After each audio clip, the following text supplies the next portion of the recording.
Hello there, Mad Mike here, and welcome back to the channel.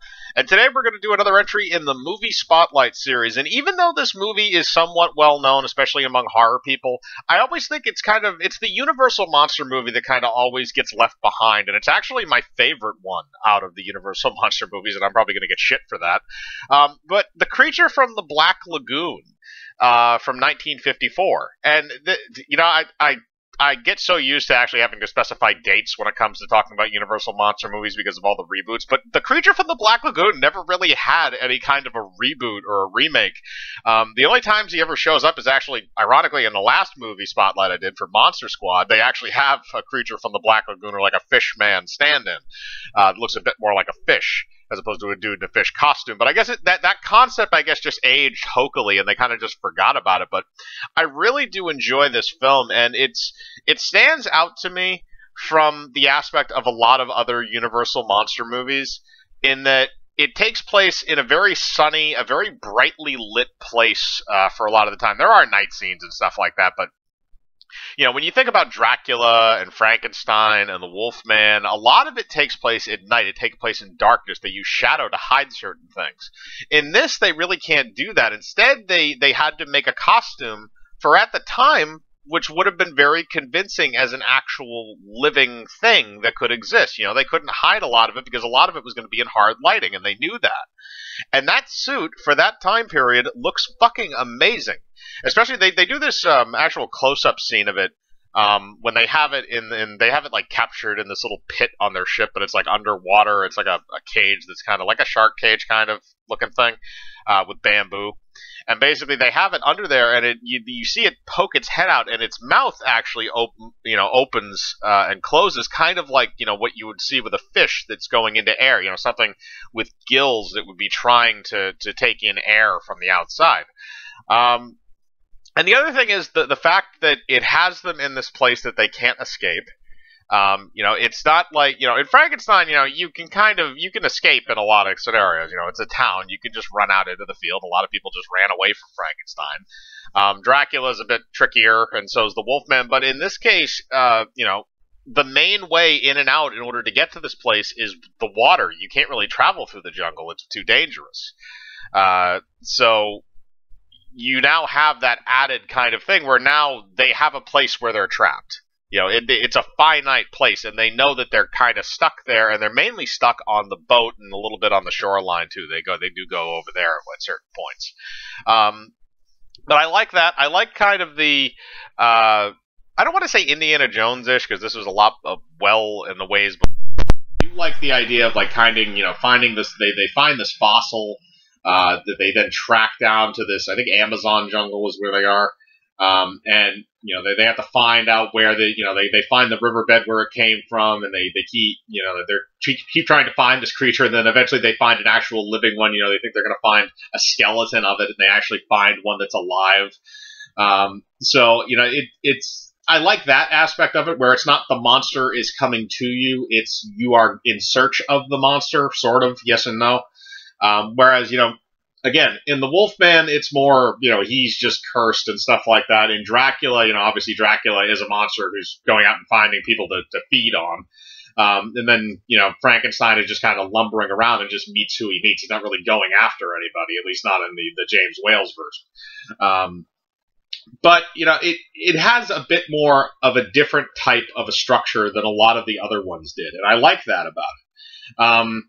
The underwater aspects of it, I think, are actually filmed fairly good for the time. You can tell in certain areas maybe they reused some footage, or maybe, that was... Because the one they use in those water shots is kind of like the motion suit, so it looks a lot shittier than the suit that we see when we do, like, close-up shots of its face and things like that. That suit is different. Even back then they did stuff like that.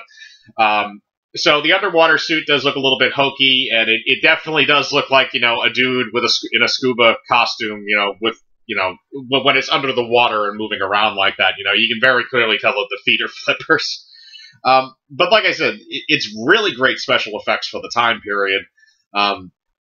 And I think that when they do the close-ups of, the face and stuff on the creature, when they have the good suit on there, I think it works a lot better. And I think it does actually, it is kind of disturbing when you first see it. Because the other thing is, The Wolfman kind of has his little growl. Frankenstein grunts and kind of yells and stuff like that. And then Dracula's, he's an aristocrat. He can speak normal English like everybody else.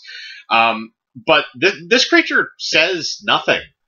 From what I remember, it doesn't have any kind of a noise that it makes. I think it might make a noise when it gets shot with the spear guns underwater, but I don't remember if it makes any other kind of noise. It's literally just like a fish. It's like you don't hear anything from a fish. You just see it open and close its mouth a bunch of times. That's all it does. But even that little effect is very interesting in and of itself. Now there are some other things that it's not an overly complicated movie. Let's just put it that way. It's a very straightforward plot. You have to get this to get to this to get to this. It's a logical progression. The movie does work very well in that sense. The story is very fluid because the story is simple. And you have the added in. The characters are fairly cookie cutter. I would say that. I would say that that doesn't necessarily stand out to me because it's kind of just alpha male, other alpha male, dude that runs the ship, random cannon fodder, and the love interest, and that's it. And then, of course, you also have the fish man, which I guess the love interest would also fall into the fish man, too, because that's another weird thing in this, is the fish man apparently likes kidnapping women, which I think is kind of hilarious. And I think they actually might have reused that concept a little bit in Roger Corman's Humanoids from the Deep, which I might do another movie spotlight on, actually, which was released years and years and years later. Where the fishmen like rape people, which is that it's even more fucked up. But it makes it seem like the Fishman is horny, which I think is kind of funny when you watch it. There are some it's not meant to be humorous. It's meant to be taken somewhat seriously as a monster movie at the time. But it is kind of goofy, and some of the lines don't exactly age well, so it can be unironically humorous at some points. But, aside from that, I think that I also like it, too, because it gives you a different viewpoint. You get to see, like, underwater, which were really good shots for the time, by the way. I think I mentioned that earlier. But the underwater segments that they do with it, where the two guys are diving and trying to find the creature's, like, swimming through all the underwater seaweed and stuff, which I'm sure that was probably done on a soundstage or something somewhere. That wasn't just them under the water, although it is possible that it could have been, but I don't think it was. Those scenes where they're swimming after him, they do a lot of those kind of the Superman type cuts where the guys are swimming towards the camera and things like that.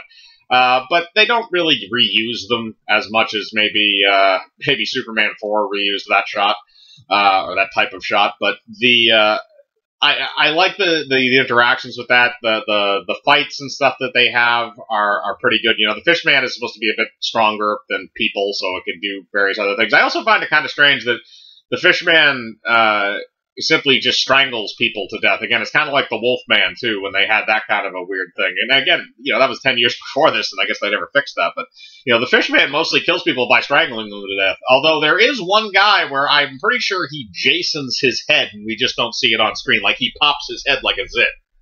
And we just don't see it on screen, which if anybody ever remakes this movie, please, for the love of God, put that in somewhere. But this is one of those ones that, like, it's the Universal monster movie that kind of gets left behind, and it's sad because I think it is special in its own way in relation to a lot of the other movies that they did, even stuff like The Mummy and The Invisible Man and stuff like that. But that's just kind of my opinions on this movie, but I want to know what yours are. What's your favorite Universal monster movie, if you have one at all? And have you ever seen Creature from the Black Lagoon? Do you like it? Do you not like it? Is it deserving to be forgotten to you? Put your thoughts in the comments below, as usual. I like to read them. Hit the bell for notifications, hit the like button, subscribe, and remember, I live my life free of compromise. Do you?